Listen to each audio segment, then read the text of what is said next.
అమెరికాలో చిందరవందరగున్న మీ ఇంటికి హ్యాండీమ్యాన్ క్లీనింగ్ ప్లంబింగ్ సర్వీసెస్ కోసం కాంటాక్ట్ ఇన్స్టా సర్వీస్. యుఎస్ లో ఎక్కడైనా ఎప్పుడైనా for instant bookings visit instaservice.com. Here we are. Shri Ravikumar Mandalapu garu Andhra Pradesh science and technology academy chairman గా వారు ఈ మధ్యనే పదవి బాధ్యతలు స్వీకరించారు. వారికి ఇక్కడ తెలుగువారు న్యూజెర్సీలో తెలుగువారు అందరూ ఎన్ఆర్ఐస్ ప్రవాసులందరూ కలిసి ఆత్మీయ సమావేశాన్ని ఏర్పాటు చేశారు. చూస్తున్నారు కదా.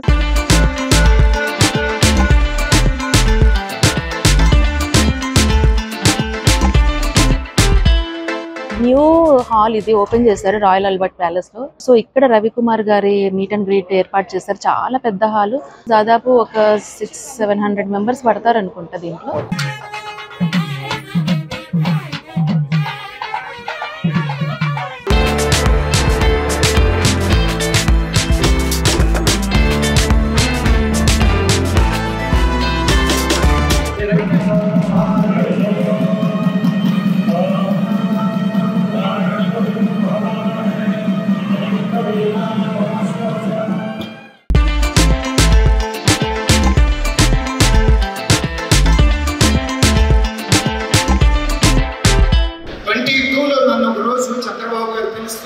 కాల్ చేస్తే వెళ్ళాను. ఏం చేస్తున్నావు అని అడిగాను.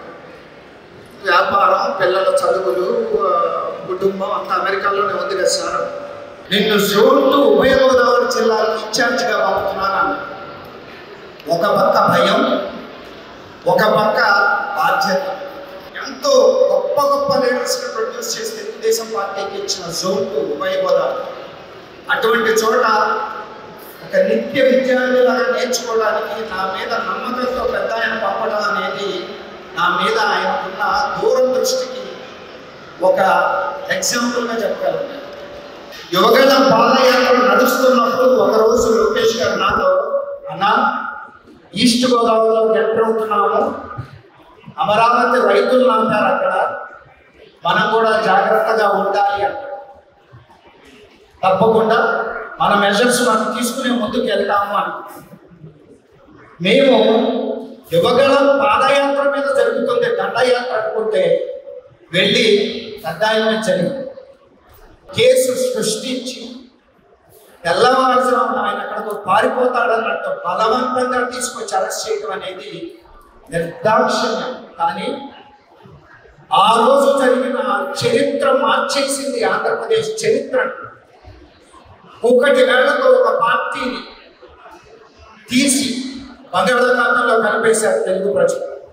చాలా మంది ఇక్కడ అమెరికాలో ఉన్న ఉభయ తెలుగు రాష్ట్రాలని ఇక్కడ మేము కొన్ని సంస్థలు అక్కడ ఉన్న తెలుగు వారిని, వారి అభివృద్ధిని కోరుకునే సంస్థలు. ఈ రోజు మేమంతా రవి మందలపు గారు ఈ రోజున ఆంధ్రప్రదేశ్ రాష్ట్రంలో సైన్స్ అండ్ టెక్నాలజీ విభాగంలో ఆయన చైర్పర్సన్గా నియమించబడటానికి హర్షించడానికి ఇక్కడికి వచ్చాము.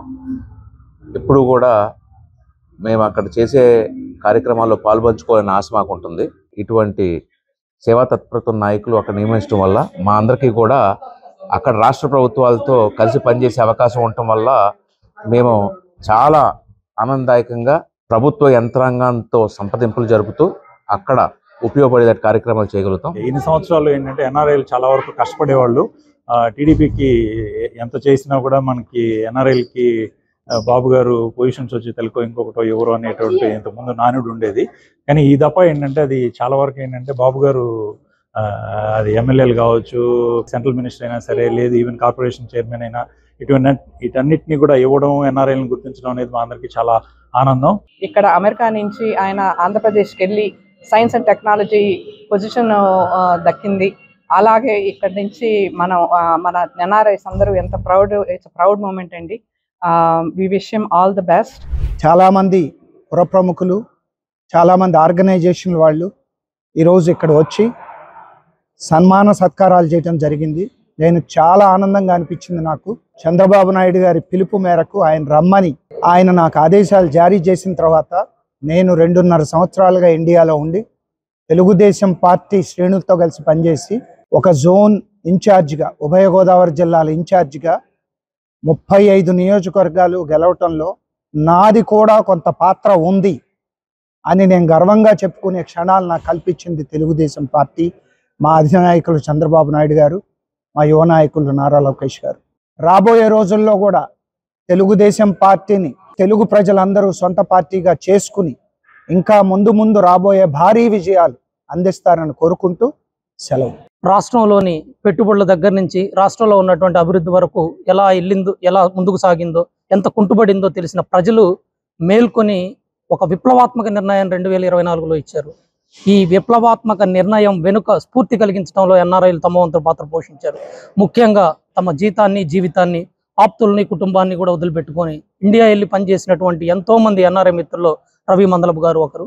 ఆయన కష్టాన్ని గుర్తించి, ఆయన ప్రతిభను గుర్తించి 35 నియోజకవర్గాలు జోన్ 2 ఇన్ఛార్జిగా పనిచేసినటువంటి ఆయన అర్హతకు తగిన పదవి ఈరోజు వచ్చిందని మేమంతా చాలా సంతోషంగా ఫీల్ అవుతున్నామండి.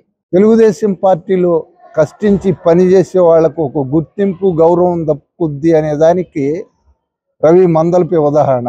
తూర్పు పశ్చిమ గోదావరి 2 జిల్లాలకు జోన్ 2 కోఆర్డినేటర్గా ఉంటూ అక్కడ ఉన్న నాయకుల్ని, కార్యకర్తలను సమన్వయపరుచుకుంటూ పెద్ద ఎత్తున ఉద్యమించి తెలుగుదేశం పార్టీ అధికారంలోకి రావడానికి, తిరిగి చంద్రబాబు నాయుడు గారి ముఖ్యమంత్రి కావడానికి, నారా లోకేష్ గారి యువగళం పాదయాత్రలో సైతం కీలక పాత్ర పోషించి శ్రమైక జీవనానికి మరి ఈరోజు రవి మందలపై ఒక ఉదాహరణ.